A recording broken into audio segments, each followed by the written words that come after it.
منتظم اعلیٰ جناب ڈاکٹر انصار مدنی صاحب، دیگر منتظمین ورکشاپ، حاضرین و سامعین، خواتین و حضرات، السلام علیکم۔ سب سے پہلے اللہ تعالیٰ کی بے پایہ انعامات کا شکر بجا لاتی ہوں، اور انہی انعامات میں سے ایک انعام ڈاکٹر انصار مدنی کی شخصیت ہے۔ یہ وہ دیا ہے جس کو روشن کرنے میں میرا ادنا سا کنٹریبیوشن ہے۔ مجھے فخر ہے کہ اس کی روشنی چہار سو پھیل رہی ہے، اور امید ہے کہ اس چراغ سے اور بہت سے چراغ جلتے رہیں گے انشاءاللہ۔ اللہ تعالیٰ رحیم و کریم ہے، اور اس نے اس دنیا میں جہالتوں اور گمراہیوں کے اندھیروں کو دور کرنے کے لیے ایسے نفوس قدسیہ پیدا کیے ہیں کہ جنہوں نے انسانوں کے لیے انسانوں کی مختلف شعبہ حیات میں اپنی رہنمائی فراہم کی ہے، اور وہ ہمارے رول ماڈلز ہیں۔ انہی میں ایک چمکتا دمکتا نام طاہرہ طیبہ بی بی خدیجہ رضی اللہ تعالی عنہا اور سلام اللہ علیہا کا ہے، کہ ان کا ذکر خیر کرنے کے لیے آج ہم سب یہاں پر اکٹھے ہیں۔ خدیجہ بنت خویلد بن اسد قبل از اسلام جاہلی معاشرے کی ایک طاقتور خاتون تھیں،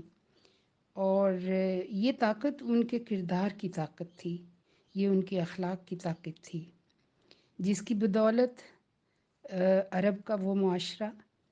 آپ سلام اللہ علیہ کی شرافت، طہارت، پاکیزگی، ان کی عفت و پاک دامنی کا لوہا مانتا تھا، اور آپ کو سیدہ طاہرہ کے لقب سے ملقب کرتے تھے۔ آپ سب جانتے ہیں کہ اسلام سے پہلے جاہلی معاشرہ، اور اس میں خاص طور پر عورت اور غلام، یہ دو طبقے ایسے مظلوم اور پسے ہوئے طبقے تھے کہ خصوصاً عورتوں کا، کہ جب کوئی لڑکی پیدا ہوتی تو ان عربوں کی مجرمانہ غیرت کو ایسا تازیانہ لگتا کہ وہ لڑکی کو پیدا ہوتے ہی زندہ دفن کرنے کی تدابیر کرنے لگتے۔ حضرت بی بی خدیجہ رضی اللہ تعالی عنہا سلام اللہ علیہا اس طبقے کے لیے خاص طور پر ایک ایسا دست شفقت اور ایسا دل میں اپنے نرم گوشہ رکھتی تھیں، اور ان کی وجہ سے اس وقت ان کو ام المساکین کا لقب ملا تھا۔ اس کی بہت سی تفصیلات ہیں، میں صرف ان کا ذکر خیر کرنے کے لیے اپنے پوائنٹ پر آنا چاہتی ہوں۔ اور پھر یہ بھی آپ سب لوگ جانتے ہیں کہ آپ کے والد کی طرف سے ملا ہوا ترکہ اور جو دولت ان کو ملی تھی، اس کو آپ نے اپنی فہم و فراست اور اپنی انتظامی صلاحیتوں کی بنا پر کاروبار میں لگایا، اور کاروبار تجارت کو خوب فروغ دیا۔ اتنا فروغ دیا کہ اس وقت یمن، شام اور حبشہ جو تجارتی منڈیاں تھیں، ان میں آپ کا نام خوب معروف تھا، یعنی ہر کوئی آپ کو جانتا تھا، لہٰذا آپ کو ملکۃ العرب اور ملکۃ التجار کے القاب بھی ملے، اور اس سے آپ کی شہرت ہوئی۔ حضرت بی بی خدیجہ اپنی فہم و فراست اور اپنی انتظامی امور کی بے پناہ صلاحیتوں کی وجہ سے ایک کامیاب تاجرہ بن کر ابھری، اور اس معاشرے میں ان کی عزت اس قدر تھی، اور ان کے اوصاف حمیدہ کا ہر شخص مترف نظر آتا تھا، نہ صرف ان کے خاندان والے بلکہ عرب معاشرے کے دیگر لوگ بھی۔ اور اس کا ثبوت یہ ہے کہ جب آپ نے حضرت صلی اللہ علیہ وسلم سے شادی کا فیصلہ کیا اور آپ نے پیغام بھجوایا، تو خاندان کی طرف سے یا عرب سوسائٹی کی طرف سے کوئی رد عمل سامنے نہیں آیا۔ ایسا محسوس ہوتا ہے کہ جیسے قدرت نے حضرت بی بی خدیجہ سلام اللہ علیہا کی خود پرورش کی، ان کی تعلیم و تربیت، ان کے کردار کی پختگی اور علم و عرفان کی تمام منازل انہیں طے کروائیں، اور آخر کار کیونکہ انہی کو کاشانہ نبوت کی ذمہ داریاں سنبھالنی تھیں، خلق عظیم پر فائز ہادی و پیغمبر حضرت محمد صلی اللہ علیہ وسلم کی رفیقہ حیات بنانا تھا، قدرت نے انہیں امانت، دیانت، عفت و پاکیزگی، طہارت، نجابت، شرافت، روحانیت اور نورانیت کے انتہائی درجے پر فائز کیا اور وہ تمام سبق پڑھا دیے جس کی بدولت وہ حضور صلی اللہ علیہ وسلم کی مونس و غم گسار، اطاعت گزار، فرما بردار اور لازوال محبت کرنے والی بے مثال رفیقہ حیات بن گئی۔ اس میں کوئی شک نہیں کہ ہر مسلمان عورت کا رول ماڈل حضرت بی بی خدیجہ کو ہونا چاہیے۔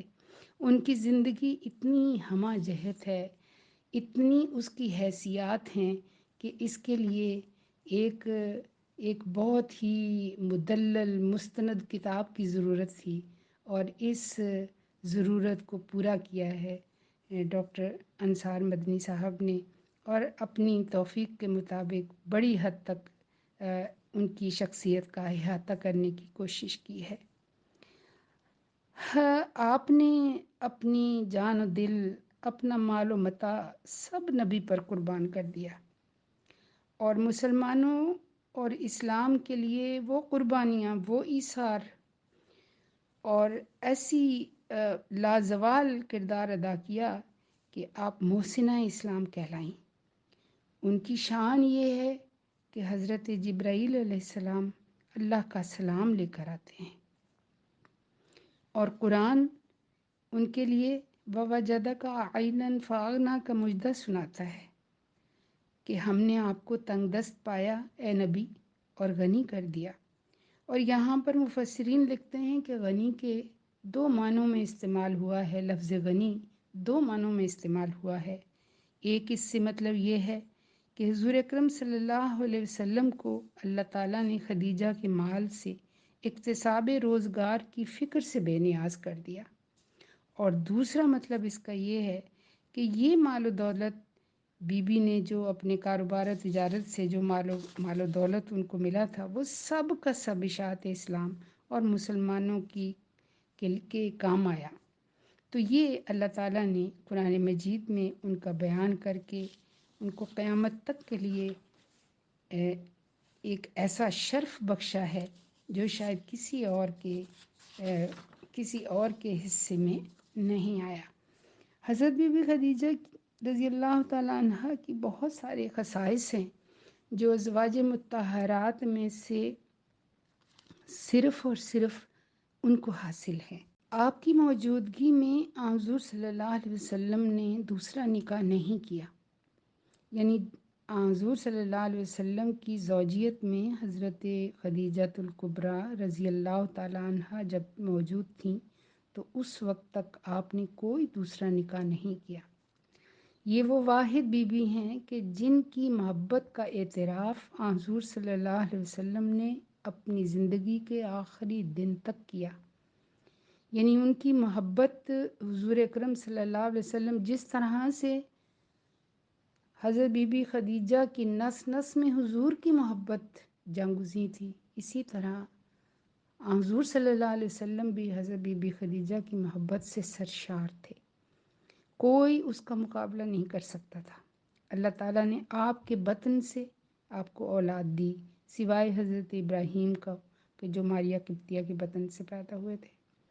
آپ واحد زوجہ مطہرہ ہیں، ام المومنین ہیں جن کے لیے اللہ تعالیٰ کا سلام آیا، اور یہی وہ بی بی ہیں کہ جنہوں نے عام الحزن جو غم و اندوہ کا سال تھا، یعنی 10 نبوی،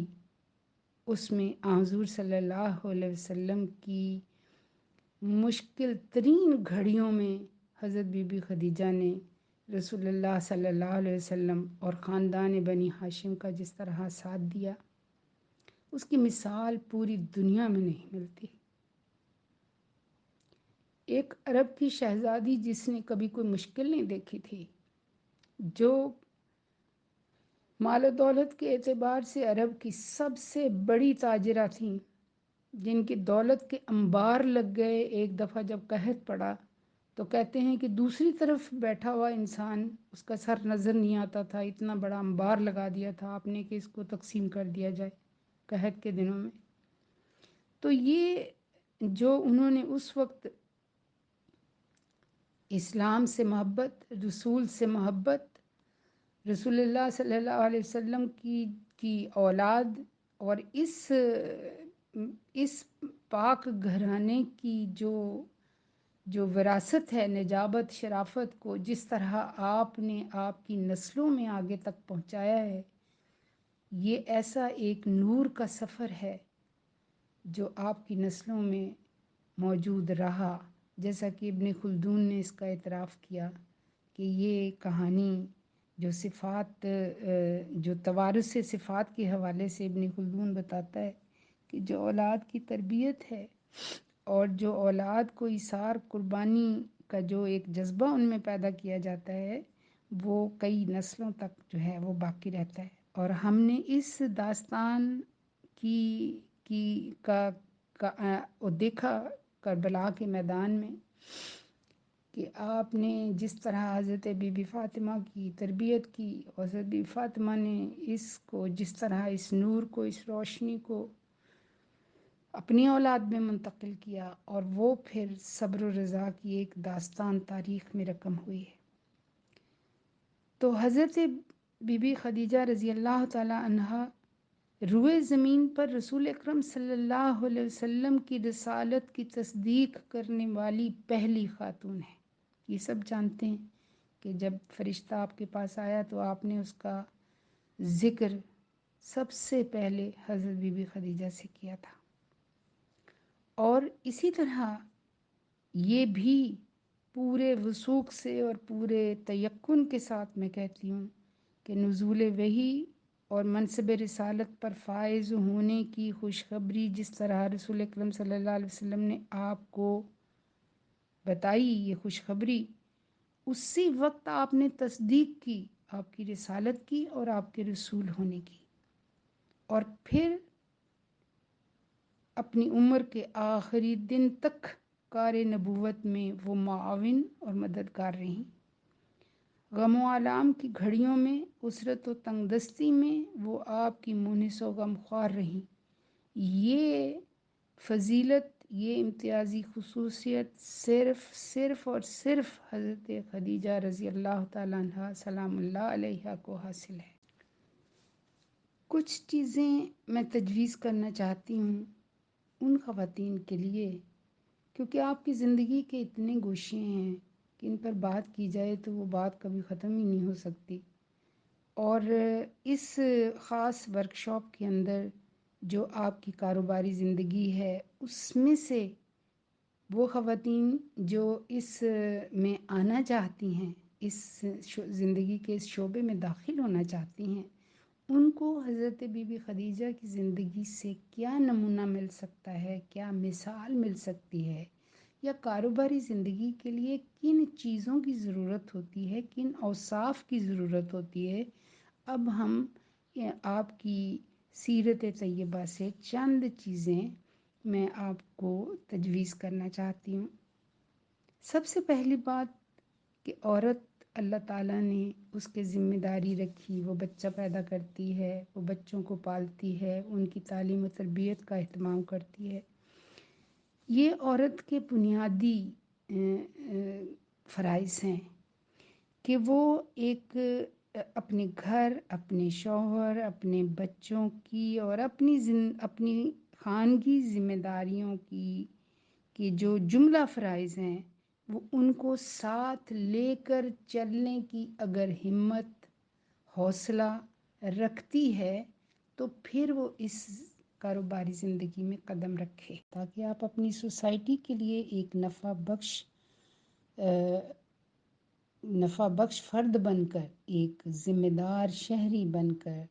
آپ اپنا کنٹریبیوشن دیں. اور یہ آپ کا حق ہے. آپ کو اسلام نے اس کی اجازت دی ہے کہ اگر آپ کسی کاروبار میں آنا چاہتے ہیں تو آپ اپنے گھر کی خوشحالی کے لیے، اپنے معاشرے کی خوشحالی کے لیے اور عام انسانوں کی فلاح و بہبود کے لیے آپ اپنے اس ہنر کا جو آپ کے اندر ہے،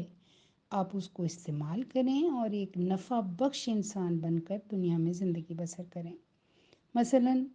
جب آپ کسی کاروبار میں آتے ہیں تو جن بنیادی چیزوں کی ضرورت ہوتی ہے، جس شعبے میں آپ جاتے ہیں، آپ کی دلچسپی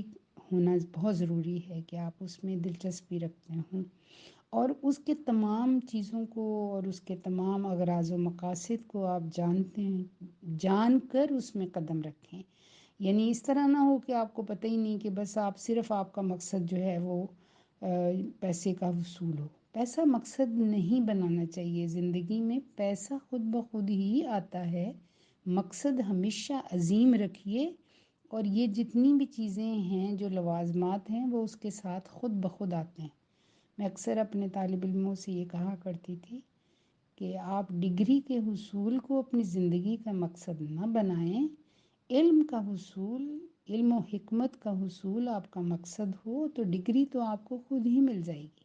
تو بالکل وہی بات یہاں بھی صادق آتی ہے۔ اگر آپ کو وہ فہم و فراست آپ کے اندر ہے، وہ عقل و دانش آپ کے اندر ہے، وہ تعلیم آپ کے پاس ہے، وہ تربیت آپ کے پاس ہے، تو پھر آپ اس میں ضرور قدم رکھیں۔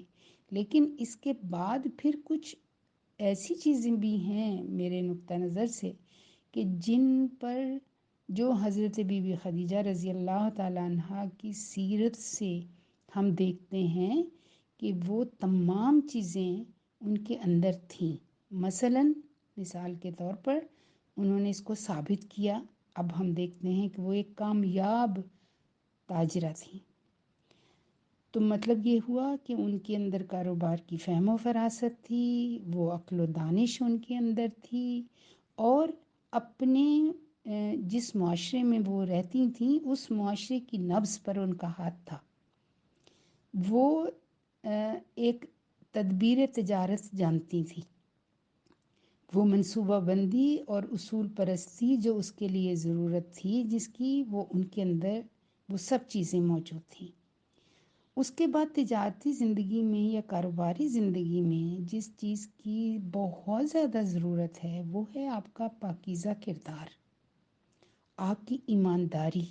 آپ کی دیانت، آپ کی سچائی۔ جب تک آپ کے اندر یہ بنیادی اوصاف نہیں ہوں گے،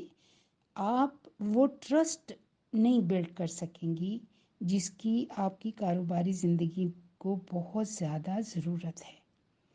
معاملہ فہمی آپ کے اندر ہونی چاہیے۔ آپ ان اوصاف حمیدہ کی مالک اپنے آپ کو بنائیں کہ آپ دوسروں کی نظر میں قدر کی نگاہ سے دیکھی جائیں۔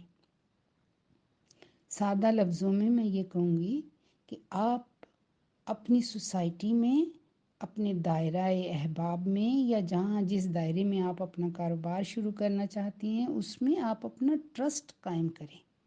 سب سے پہلے سب سے بڑی بات یہ ہے۔ اب آپ خود جو چند باتیں میں نے حضرت بی بی خدیجہ سلام اللہ علیہا کی زندگی سے آپ کو پیش کی، آپ ان پر غور کرتے جائیں گے تو آپ کو پتہ چلے گا کہ ہمیں یہ سبق انہوں نے دیا، یہ مثالی نمونہ انہوں نے پیش کیا کہ لوگ ان کو ان سارے خطابات سے اور سارے القابات سے نواز چکے تھے معاشرے میں۔ وہ طاہرہ تھیں، اپنی پاکیزہ کردار کی وجہ سے، اپنی عفت و پاک دامنی کی وجہ سے۔ وہ اتنا ایسا وحشی معاشرہ ان کو ایسے ایسے خطابات دیتا ہے کہ انسان حیرت زدہ رہ جاتا ہے کہ ہم عربوں کی صرف برائیاں بیان کرتے ہیں، نہیں، جب کوئی خاتون ایک اپنا آہنی کردار سامنے لاتی ہے، اپنا عزم مصمم سامنے لاتی ہے، اپنا غیر متزلزل کردار لوگوں کے سامنے پیش کرتی ہے، تو معاشرہ اس سے عزت دیتا ہے، معاشرہ اس کو سلام کرتا ہے، اور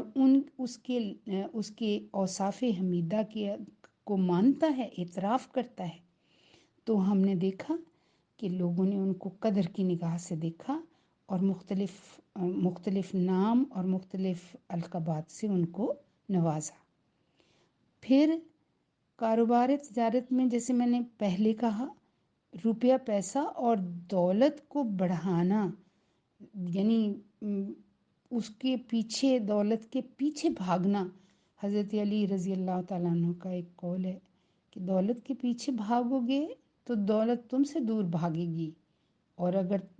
تم دولت سے دور بھاگو گے تو دولت تمہارے پیچھے بھاگے گی۔ یہ اللہ کی بہت بڑی آزمائش بھی ہے، ٹھیک ہے؟ تو آپ کو یہ پتہ ہونا چاہیے کہ اس دولت کا مصرف کیا ہو۔ اس دولت کا بنیادی مقصد آپ کے ہم جنس دوسرے انسان یا معاشرے کا وہ غریب طبقہ جن کا حق ہے تمہارے مال میں، آپ ان کا حق نکالتے رہو، تو پھر وہی بات ہے جو قرآن کہتا ہے کہ تم مجھے قرض حسنہ دو اور میں تمہارے مال کو دیکھو میں تمہیں کس طرح واپس کرتا ہوں۔ وہ اللہ دنیا میں بھی واپس کرتا ہے اور آخرت میں بھی کرتا ہے۔